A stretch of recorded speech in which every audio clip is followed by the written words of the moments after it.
road again.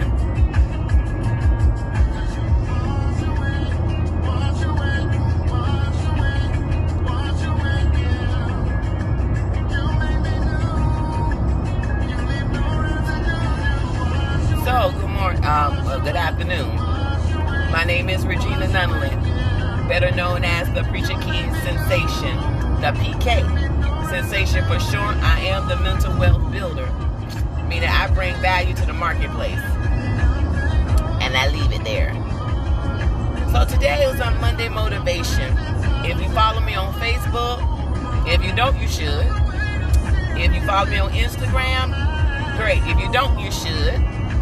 And should subscribe to my YouTube channel. If you don't, you should. And my Monday Motivation today is called Ambiguous Grief. Now, when I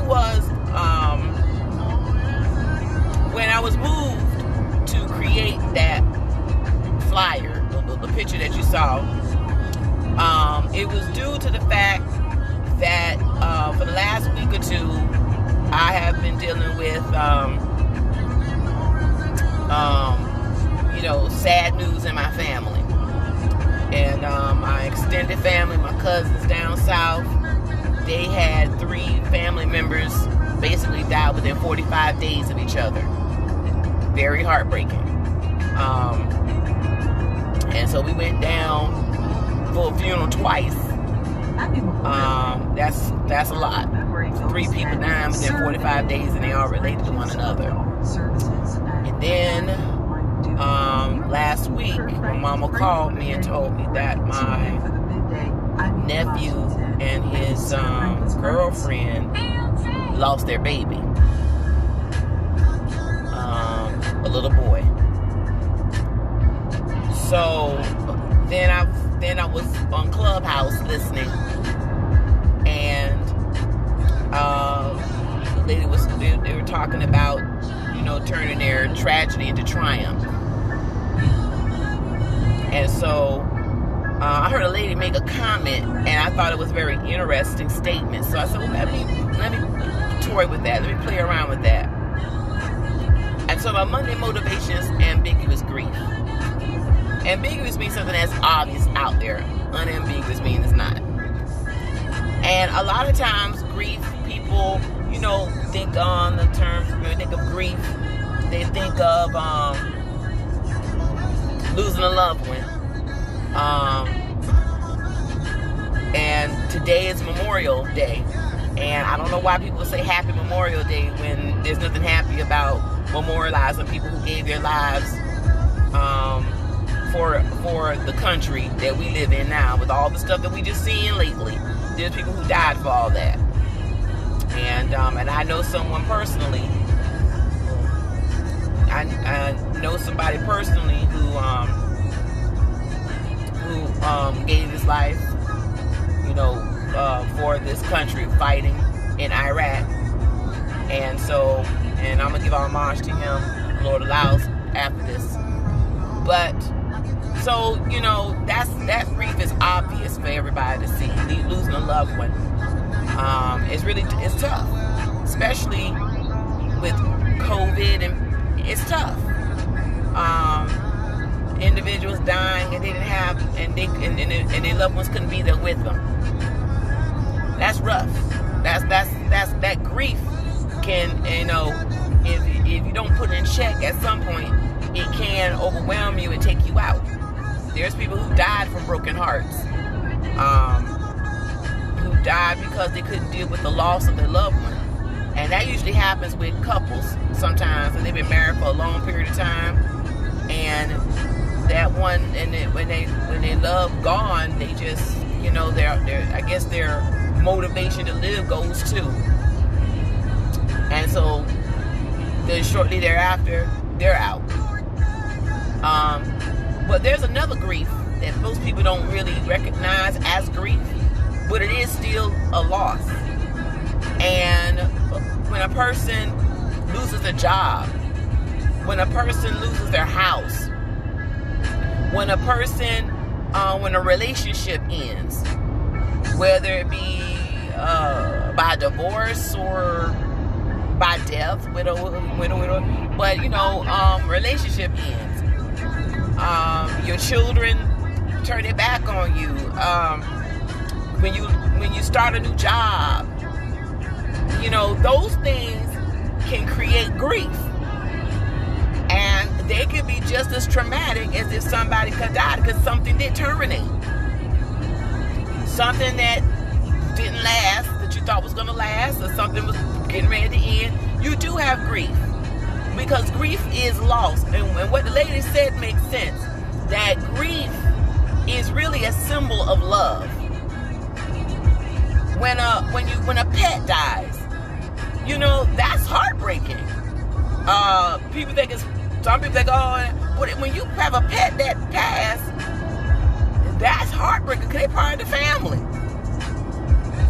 Oh Lord, don't get me started. My mama had a cat named Morris, and that little cat, he used to sit with my mama when my mom was going through radiation treatment, and he would sit there with her and keep her company. And then when I was going through my hard moment, he would come in and keep me company. And then a few weeks later, he died. And that was traumatic for me because I was already dealing with the death of a potential relationship, or the death of a friendship. I know that for a fact. It was dead and gone. And I couldn't eat, couldn't sleep. I cried every day. And then when Morris died in the middle of all that, that was just death on top of death, and that was real grief. And grief is a reflection of love. It's a reflection of you having a strong emotional attachment to something. The tears that flows are you going to miss whatever it is that it was. Someone worked hard, and a hurricane or tornado tore up everything. The pictures are gone. The memories are gone. Yeah, you can always build another house, but that's a grief. That's a loss. It's ambiguous. It's obvious. And so you might say, well, what can you say to people who are going through? A lot of times it's best to say nothing. If you don't know what to say, just hug them. Tell them that you love them. Tell them that if they need anything, let them know. Or call them up and check them out and see how they're doing. Just something simple. Let them know that they're not alone in this fight. Because when the funeral is over with, they put the body in the ground, and everybody, that's the easy part. That's the easy part, y'all. The other part is the getting used to the space. Getting used to the holidays. Those things that bring back memories. Oh, that's a rough one. Right? I remember when I was going through what I was going through, my mom was on the phone with an individual. And I heard her say this. I heard her say on the phone. And the person basically told her that, Gina need to move on. She need to get over it. Now, this is fresh now. This incident just happened, and I'm going through it. And it's obvious, because I was dropping weight like a stone to the point where I couldn't keep up with my clothes. I had to go shopping. Now, a girl loves to shop, but you don't want to shop every 2 weeks. That starts to add up. So here I am going through what I'm going through, feeling devastated, because I loved the guy. I really did. And I was devastated all over the place. And this man had audacity to tell my mama, well, Regina need to get over it. She need to move on. I'm like, really? I said, well, that's typical. I guess that's typical. And my mother put him in check. She told him, well, look, emotions is not something that you just turn on and off. You don't turn it on and off like a switch. Some people like to claim they do. I don't believe that. Don't come to me with that nonsense. You suppress things. Yeah, you push it off to the side. You didn't turn it off. You just put it in the closet. The right thing come along, you're going to jump out and go boom. Right? So let's not play those games. So, but I'm saying that because there are people who feel uncomfortable around folks that are going through a grieving situation. They don't know how to talk to you. So they want to hurry you up to get through the process. They want to hurry you up and get you out of it. When I was going through my friend at the time, she knew what was going on. And, I guess she couldn't handle it because it was intense. And she was like, well, Regina, I'm going to get you through this. You just need to move on. You need to do this, that, the other. I said, will you please get off my tip? I said, you know what? We ain't going to talk about this no more. Do you know that chick turned around and called me, texted me the next day, 6:40 a.m. I'll never forget it. The next day to pick up where we left off. And I'm like, I'm already traumatized by getting bad news on my birthday and had to make a decision to leave a place where I pretty much, where I pretty much grew up in, to give space to me to do what I have to do to heal and to move on, really. And so, but she's being, the person was being really insensitive. Because the bottom line was, get Regina over it, get her over it. That's not your job to get me over it. But she kept pushing me. And then me and her don't talk to this day. February 2014 was the last time I spoke to her. What year is it now? I said, no, you can't do that to me. I needed a friend. I didn't need no drill sergeant. But anyway, so you got to be careful what you say to people when they're in that mindset. So sometimes it's not good to say anything at all. When Job was going through what he was going through, his friend sat with him for a while and then they started talking. But other than that, you got to be mindful. Grief is real. It's an emotion.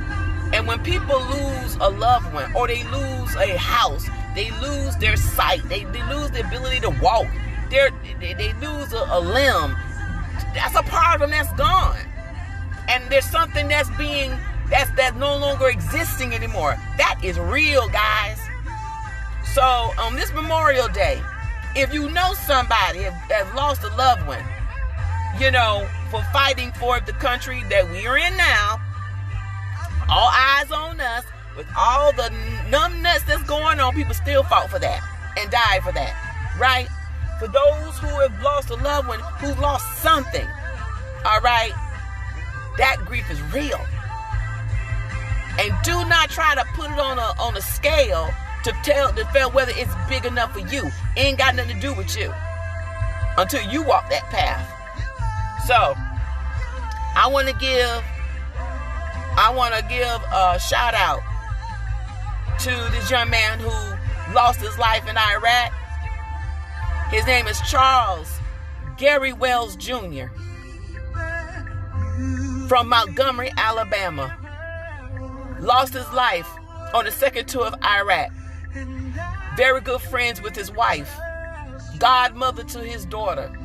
He left behind a mother, a wife, a mother, a brother. He left behind a 3-year-old little girl.